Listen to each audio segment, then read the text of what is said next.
In 1187, Jerusalem stood on the brink of catastrophe.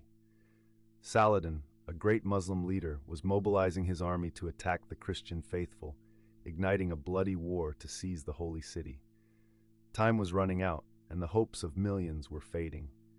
Following his victory at Haddan, Saladin launched a campaign to capture the remaining cities and castles of the Kingdom of Jerusalem.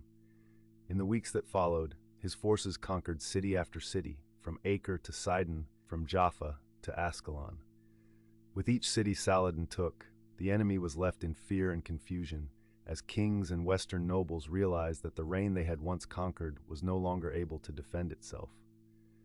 This phase in history was not merely a battle of armies, but a clash of cultures and religions, highlighting the profound conflicts between Muslims and Christians, between the strength of solidarity and the power of betrayal.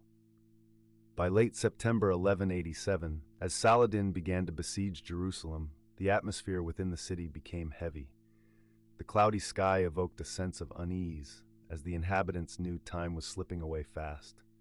The defense was led by Patriarch Heraclius, a steadfast man in the face of despair. He was not only a spiritual leader, but also a strategist, bolstering the courage of those remaining in the city. Under Heraclius's guidance, the people rallied their resources, trying to prepare for a final stand, not only for their own survival, but for the honor of Christianity as a whole. Yet within the walls of this sacred city, feelings of isolation grew increasingly intense. At this point, the situation became urgent, prompting Heraclius to undertake diplomatic efforts. An urgent letter is said to have been written, a desperate plea sent to the Western kingdoms, urging them to send armies to rescue Jerusalem, as if penning a prayer for a miracle in the dark night when fate seemed all but settled.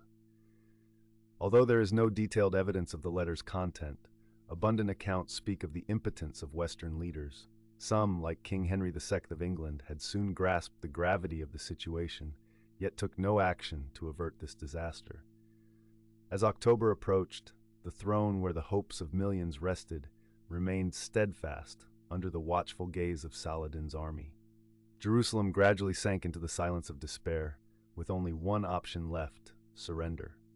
On October 2nd, 1187, Balian of Ibelin, a distinguished commander in the Christian army, faced a difficult choice: surrender or martyrdom in a battle that could not be won.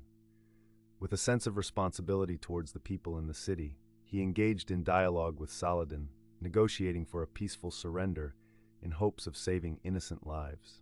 The negotiations stretched on under the blazing sun, and ultimately, Jerusalem had to accept a painful price. Saladin, with his magnanimous heart, as history acknowledges, decided to allow the people of Jerusalem to leave the city unharmed, as long as they bore no arms against him. A relief, a non-violent retreat in a context where everything seemed lost, yet it also marked the end of an epic period in history, a painful victory for Saladin and a significant defeat for Christianity.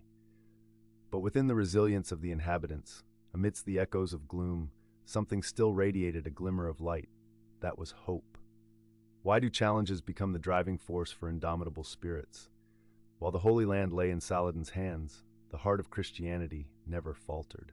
They reflected and learned from their painful losses, and at the very least, their resistance lived on in the minds of those who followed. Would Heraclius's letter become a symbol of hope, or a warning that the indifference of leaders could lead to grave losses? Were the Western kingdoms truly prepared to accept the failure to protect a city they had once fought to reclaim? Or would history repeat similar tragedies without lessons from these horrifying events? As the doors of the holy city closed, how shall we continue to narrate a story full of meaning? The letter written in memory has never been found, but the echoes of its calls and hopes will endure, like remembrances of a glorious and tragic era, of those who fought to uphold their faith against the tempests of history.